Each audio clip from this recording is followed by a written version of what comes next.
Alright, welcome back to Texas 2A video, ladies and gentlemen. I'm sorry it's been a little while, probably a couple weeks since I shot my last poor quality video of the PSA trigger that we have, 3.5 drop-in. I'm going to cover that in the 5.56 after this video, but for right now, this is for the Fostech Echo. Alright, you have the Echo Sport and you have the Echo 2, the Sport being the later of the two. This right here is 18-inch AR 5.56. This has the regular Echo 2 in it. It runs fantastic. This is a PSA upper and lower. The thing is gassed so right that actually for tuning these triggers, they typically need an H1 buffer at least. This thing is tuned good enough to where an H1 in regular fire mode was not quite enough to eject some 223. The 5.56 probably would have been fine, but I found that the carbine buffer was working great. So that's what is in this one. It is the Echo 2 system. And then I have my Palmetto State Armory 16-inch variant. It's one of my favorite rifles. This is the Echo Sport. Now, the thing is with this, what I had to do, because it is in a KS47 and not in a 5.56 mil-spec variant, I had to do some grinding on the selector lever here. I'll go into that after this on another video that will involve just this weapon. But for now, just for comparison's sakes, I want to do, which one's better for you type scenario here, because the Echo 2 is $350 to $400, maybe more depending on where you look. Sometimes you can find a better deal than that. This little guy here was like $230, $220, something like that through Classic Firearms. So keep watching them if you're interested in one of these. So far it works great. The only thing is, yes, you can see as you drop it, it does open up. So theoretically, in the world of things can happen, maybe something can get lodged in there while you're out there playing, doing whatever you're doing. So it's something to keep in mind. But for this particular video, just comparing one to the next, price-wise, I'm going to tell you what you get. I can tell you that this variation right here on my trigger pull device, this pulled like 4.5-ish, 5 pounds, and it's pretty good. I mean, there's nothing wrong with that. It's definitely better than mil-spec, but it's got a good trigger to it. It's kind of squishy, so it's definitely not like a match-grade trigger, but it's pretty good. This one, I don't want to call it a dumpster fire, but it's man, it's rough. This thing pulls like mil-spec, and but it doesn't have a squishy take-up whenever it's in single fire. It's a little more just, there's no take-up in this one, but I think that's probably because I got it in the KS47, not allowing that trigger to set all the way down, because I had to modify this to make some things work in here. So, take it lightly. You might have some take-up, I'm sure, in a mil-spec lower, which this, I'll probably leave it in here as long as it keeps working right. I have no problem with that. But it's a little different. So, like I said, on the mil-spec, you're going to have this to select from single fire, and it swaps over to Echo, and even tells you on top which mode you're in. It will pop out and say. Mine doesn't, because I had to modify the crap out of it, but it works. I might be the first person in the US that's got a KS47 with an Echo 2 in it. Echo Sport. So, kind of something to make me think I'm kind of special. Probably not, because it's hard to do anything that hasn't been done before, right? But speed-wise, they both run pretty hard. So, like I said, we'll put some shots through it in single fire, and maybe I'll just run each one through a 40-round mag and see just how quick they can get. This is single mode.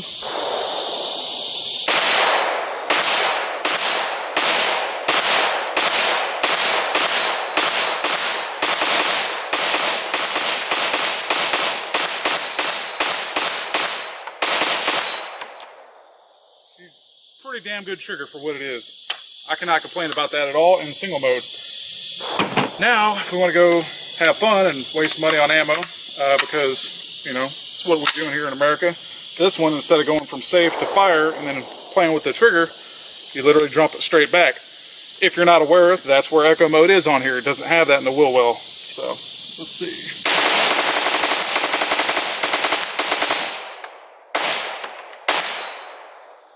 Empty. Now, some days I can run that thing full speed without an issue, but as you can tell, this thing did not have a problem with that. So drop this and I'll show you the inner workings of it in case you have not seen another video or if you don't have one. But they run this right here. This is your disconnector. That requires you to utilize a auto bolt carrier, so it hits right here. The semi carrier comes back further and she won't work for you. So be aware, these are awesome. They're really fun. they do have their quirks, ups and downs like anything. In order to close this back, you have to be all the way back in echo mode. You have to push this forward, drop your hammer. You have to hold it. If you don't hold it, you see, it drops back. The bolt won't close. The bolt is interfering on the bottom. So you push it forward, hold it, then you can come all the way back. Then you can shut your back takedown switch, and you're good to go. So, you know, that's something to be aware of. These triggers aren't exactly drop in and just go and super easy. They do have a couple of, you know, things you have to be aware of as far as assembly and reassembly. And trying to see, put it together, it wasn't too bad, but you do have to watch the video because things kind of spin in, and it's, I would say, if you're not mechanically inclined, find a friend, because yeah, it's not all that. But so this one right here, we're in single fire. We're going to do the same thing. These nice cheap AC Unity magazines I've not had trouble with. I did a review on these, but same thing. The trigger on this is, it's not as good. It's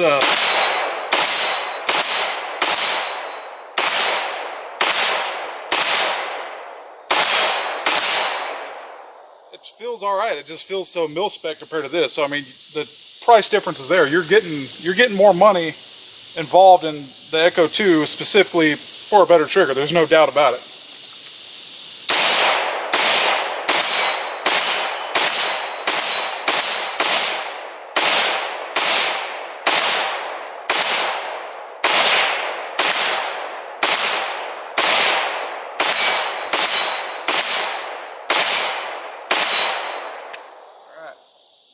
No last round bolt hold up on the KS47 with this one. This is the AC Unity mags do work for last round bolt hold up on an AK. Just these, the 40 rounders, were a Sumtimer. But as you can tell, I mean, it works. I have no complaint about it as far as what it is for the price.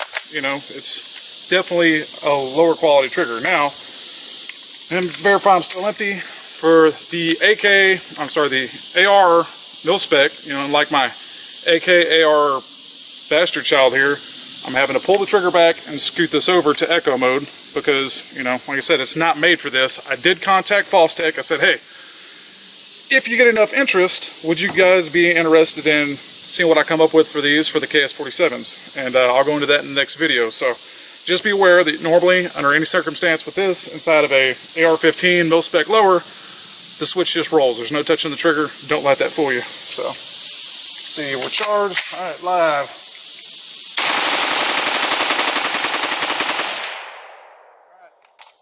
Empty. So as you can tell, it works really good. There's nothing wrong with that at all.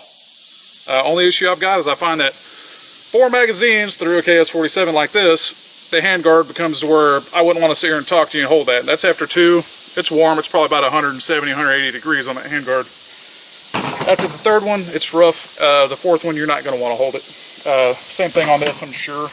Yeah, I mean, it's right there. It's the same. So, you know, you do it, figure out if you're going to be doing mag dumps and wasting a bunch of money being stupid. Let her cool down in between your, you know, your giggle switch time, if that's what you want to call it. But as you can tell, they're reliable. This thing, I'll pop open the KS47 here, let you see the inner workings of it so you understand. It's pretty much the same thing. It is a little less complicated in there as far as how everything looks, but it's got the same disconnector. It sits on top of the same thing right there. This right there pushes that forward, and that's what allows it to come up here and disconnect and keep running. So, you know, as far as is one or the other for you, I will say if you want the nicer trigger, you go ahead and spend the extra money and get the Echo 2. I really like it. The bonus feature is being able to keep everything on the safety selector. I mean, everybody's going to want that for sure. So, you know, keep that in mind. If you're on a budget, you don't want to spend a lot of money, and you don't want to spend that kind of, you know, overall scheme of things, we're not worried about a smooth, sweet trigger, but still have fun. Yeah, this right here works. The, you know, I have no complaint. It's my first day to use this. I bought this specifically for filming for you guys because I knew people would want to see. I was like, well, what am I going to put it in? And I was like, let me put it in something that not everybody has, just because I want it in a KS47 to make it more fun. And as you can tell, it runs fantastic in the KS47 with the old junky steel case ammo. It's doing fantastic for me anyway. Now, as far as targets, what can you hit with it? You know, that's going to be up to you. What kind of brake you've got and what kind of optic. This one right here is not too bad because it's a 1X. It's just a $200 Bushnell trophy. It's not magnified. Now this, I can say with the Burris, this is a 332. This is for an AR. I don't mind using it for this. It's dialed in for 100. That's my intended use, so don't worry about the drop off. But being magnified, trying to stay on target was violent because it's you know 3 times power of what the normal is, and it's moving a lot. So you know, keep that in mind. It's fun. Something for open sights or 1 power. You know, let's say go ahead and swap this guy out here because why not, right? They're already here. So we're going to take this lower that is a registered lower as nothing special. It's not a rifle lower. It's just a other. So because it can become a pistol, it can become a rifle, whatever. So we're going to take this one and put this little 10.5-inch on here. See if it'll run. I might have to go ahead and swap out the H buffer. We'll swap that out because this one does like the H buffer. Alright, we'll swap the H buffer off into here. She's cooler anyway, right? So be able to act silly with this thing and not have as much of an issue because the 18-inch is still cooling off. And this one likes to be a little silly getting back in there. Or we'll have to just close the front after we do the back. Alright. Okay, so good Lord. Never this much of an issue whenever you're not on film, right? Alright, so there's that. Now our front will close and we're good. I'm gonna go ahead and try a 40-rounder non-stop. I did outrun this the other day for the first time since putting the H1 system in it, because it used to have that problem with the, let's see, get that on safe. Had that problem with the original one that I put in it was a carbine buffer, and that was the issue. So now that it's got the H1, heck, I do have a kit on the way that's a tuning kit, so it'll have the H1. There you go, got our complete pistol now. Got H1, H2, H3. This might benefit with an H2, I'm not sure, but for right now, it does pretty dang good as it sits. Oh, look at that. We have failure to eject. Alright, now, let's see, 40 round magazine. I don't know if that's an issue because I do leave these loaded, but let's see. Alright, so never had a fail to eject out of this system at all, but I've never run a 40 round magazine in it that stays loaded, so I might be screwing that up by leaving it that way. Alright, let's try it again with the 30 rounder because I'm not satisfied. I can do better. Hopefully not have an issue with failures there.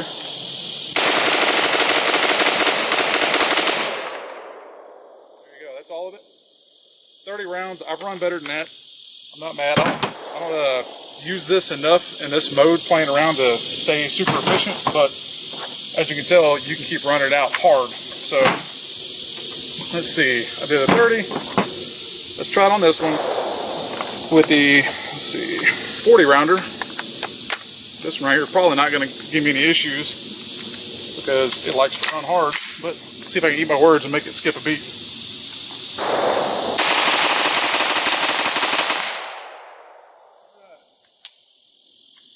Did I outrun it finally? See that over there? That was good stuff, huh? Let's see. Yep, we outran it. Shut her back down. Let's see. I don't think I'm going to be able to get that there, so... Alright, shut it down there. I was finally able to outrun it, so feel like alright, take that live round out. See if we can keep going. That's it. Alright. Almost made it through 40 rounds without running it. That outrun there makes me wonder if this thing might need an H2 to run properly. So I do not want anybody thinking that you can buy one of these and assume it's just going to run, you know. Sorry, it's sweating out here. It's humid as can be down here in Texas this time of year. But do not buy one of these and assume you're going to drop it and go. You might have to do some tuning. And like I said, what is it? This one, 18-inch barrel PSA. cold hammer forged barrel. This thing here, like I said, put steel case in it, threw a H1 in it because I already had that trigger thinking, all right, go straight to the H1. It would not pick up the next round. So I said, okay, my bolt's moving too slow. No big deal. Threw the standard carbine buffer back in it. She's good to go. So keep that in mind. Either one, whichever you guys want to do. If you're interested in these, you know, you can understand that, you know, I was in the impression that the Echo originally didn't need anything to make it run balls out. I was wrong. Sent them an email, hey, I got an issue after this thing was working. They're like, well, you know, it runs best with H1. I was like, kind of disgruntled because I didn't know I needed to mess with anything. You spend $400 on a trigger, you shouldn't need to do anything, right? But whatever, so that's neither here nor there. Just people have a heads up, save you the time, aggravation, money. Like I said, my favorite is going to remain with the Echo 2, just because the simplicity of being able to not have to mess with anything in the trigger housing. I mean, that right there is everything you need to do. It is a better trigger. So, you know, just like anything, you get what you pay for. And in most cases, sometimes you do get a value to where, you know, the price isn't worth it. But in this situation here, the same company's offering two different products that do the same thing. You can tell where your money's going. Like I said, the trigger on the Echo 2 is great. The trigger on the Sport is just, you know, like I said, it's not bad. It's just not, you know, it just screams mil-spec as far as feel goes. And I don't want to be a liar and say you can't upgrade that. They probably have a spring upgrade. Somebody's probably figured something out, or Fostech will offer an upgrade for it one way or the other. But that's it. I hope you guys enjoy watching me waste some ammo and give you my 2 cents on these. Sorry about the delay in videos, just between weather and timing, and just, you know, life happens. So I'm going to try to shoot 3 today. So this is one that I'm covering, and we're going to cut and cover what's going on specifically with the KS-47. I know some people don't care about that, so I'm not trying to expand on that in this video. All right, catch y'all next time.